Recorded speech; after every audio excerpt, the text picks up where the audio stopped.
lot of times that we go through, different hardships in life or whatever, and it brings us to a point where we decide that, we want to serve God or, whatever.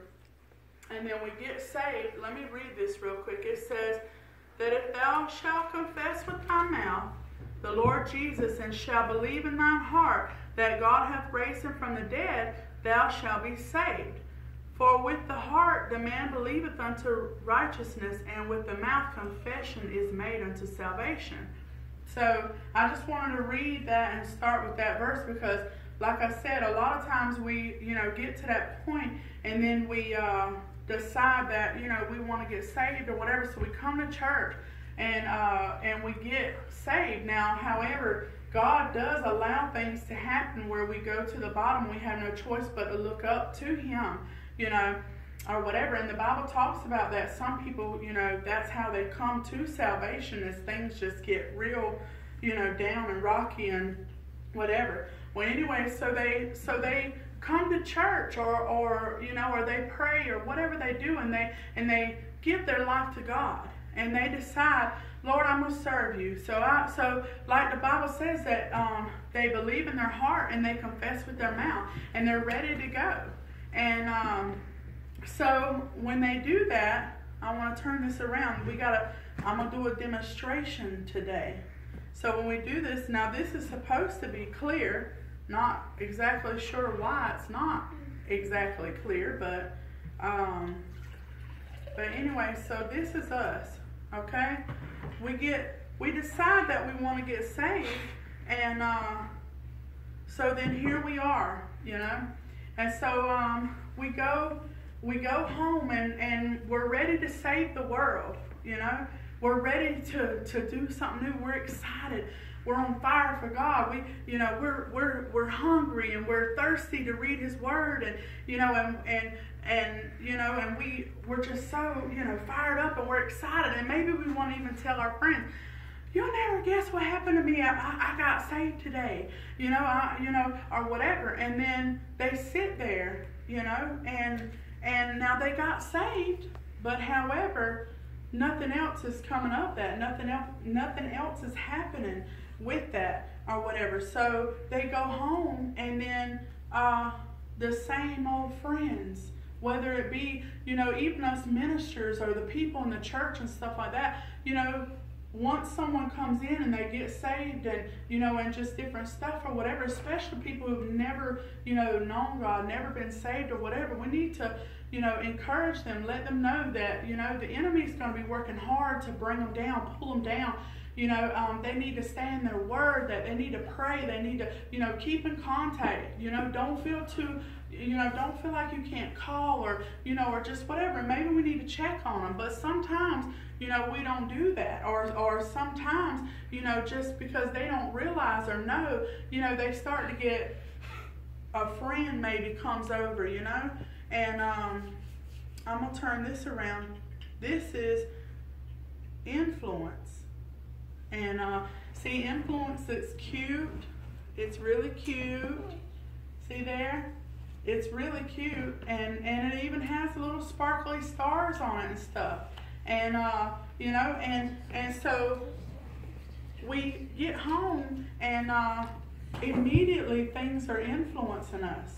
And immediately, if we don't know better and we don't stay in our word and our influence, here goes, wait, okay, so our friend calls us, and our friend, our friend starts, let's just say she's gossiping and, or whatever, and they had a little fun at the party, and, and there's another party coming, and then we're not so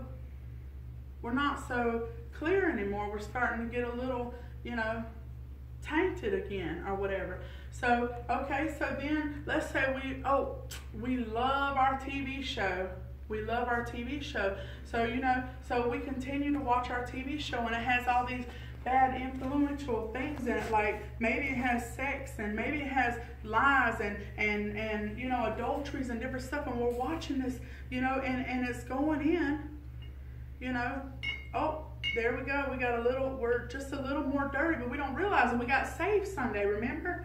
We got saved on Sunday. And then, maybe, tonight I'll decide to read my Bible a little bit, so I go in and I get my Bible and I start reading it, or whatever, and then I get sleepy. So I say, I'll pick this up tomorrow, and I got to go to bed because I got to go to work. And so I put my Bible down and I said, Lord, I promise I'm going to get to you, tomorrow. When I come home from work, I'm going to read, Sister Alice, And so then I get up and I get ready for work.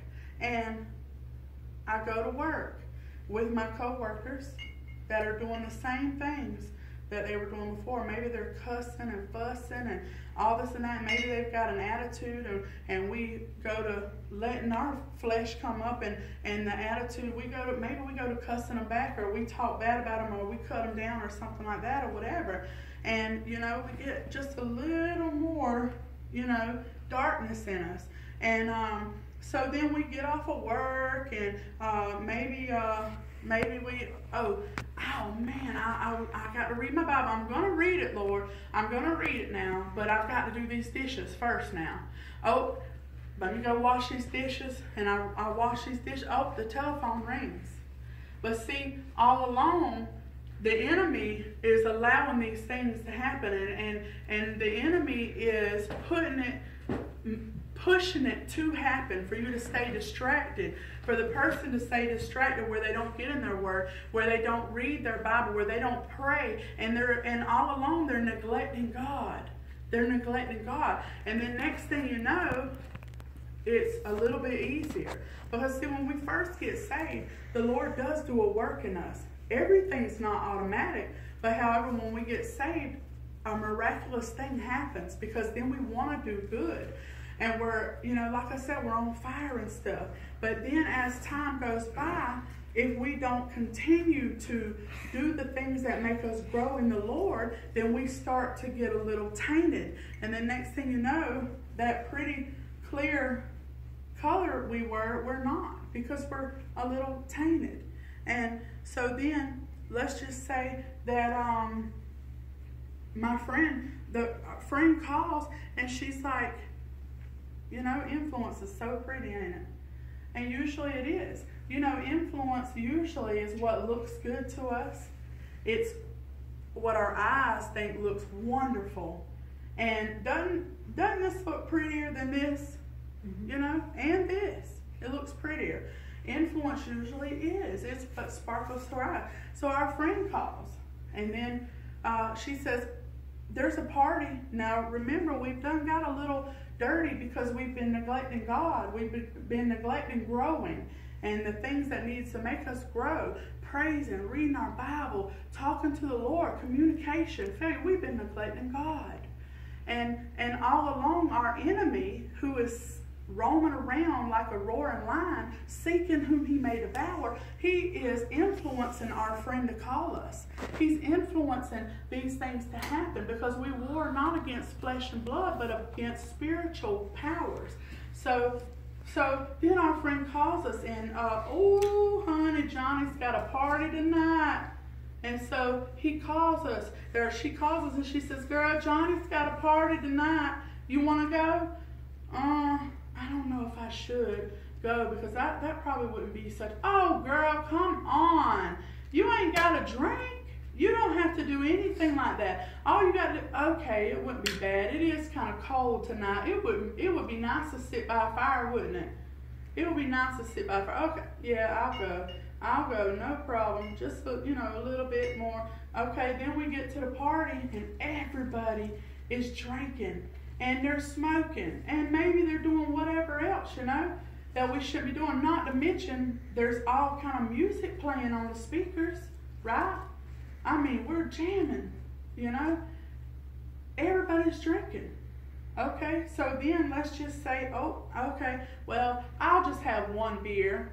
Then it turns into maybe we'll have two, maybe three. And then here we are. We have allowed ourselves to step in, and now we're starting to get pretty bad there, ain't we? Because we're neglecting God and we're putting everything else before it. And we're allowing the influence that looks good in our desires and stuff to pull us out. And whatever it may be, it might be different for different people. It might not be Johnny's party. It might be, it might be a movie theater. Or it might be, it could be anything. It could be anything simple. As, like I said, telephone calls or anything it may be. But anyhow, so we're at the party, and then next thing you know, old Johnny, we're kind of a little tipsy, and next thing you know, old Johnny wants to do some things that he shouldn't be doing. He wants to kiss on us and and stuff like that, maybe, right? So then we're not thinking right because we've already let ourselves get to a situation we shouldn't be in. So then we end up going, a little too far, and we're kissing Johnny.